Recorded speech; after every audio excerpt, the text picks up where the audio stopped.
ഭൂമിയുടെ താഴെ പാതാളത്തിൽ, അതായത് അണ്ടർഗ്രൗണ്ടിൽ സ്ഥിതി ചെയ്യുന്ന ഒരു ആഞ്ജനേയ ക്ഷേത്രമുണ്ട് എറണാകുളത്ത് നിന്ന് എത്ര പേർക്കറിയാം?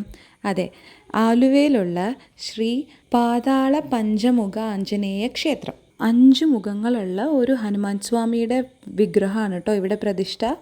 ഒരുപാട് അസുഖങ്ങളായിട്ടൊക്കെ വരുന്നവർക്ക് എള്ളുതിരിയും പിന്നെ വേറെ വിശേഷ പൂജകളും ഒക്കെ ഇവിടെ ഉണ്ട് കേട്ടോ. ശ്രീ ദത്ത ആഞ്ജനേയ ക്ഷേത്രം ആലുവയിലുള്ളത് ഒരുവിധം പേർക്കൊക്കെ അറിയുന്നുണ്ടാവും. അതിനോട് ചേർന്ന് തന്നെയാണ് അതേ ഗ്രൗണ്ടിൽ ഈ പാതാള ആഞ്ജനേയ ക്ഷേത്രവും ഉള്ളത്. ഒരു അമ്പലത്തിനകത്ത് നിറച്ചും ഇങ്ങനെ തേങ്ങകൾ കെട്ടി തൂക്കി വെച്ചിരിക്കുന്ന കണ്ടിട്ടുണ്ടോ നിങ്ങൾ?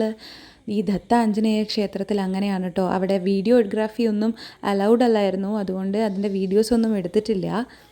ഏതൊരാഗ്രഹം മനസ്സിൽ വിചാരിച്ച് ഈ തേങ്ങ അവിടെ ഒഴിഞ്ഞു കെട്ടി വെച്ച് 41 ദിവസം വെക്കണം. അതിന് കൂടെ നമ്മളും 41 ദിവസം വ്രതം എടുക്കുകയാണെങ്കിൽ ആ ആഗ്രഹം നടക്കും എന്നാട്ടോ പറയുന്നത്.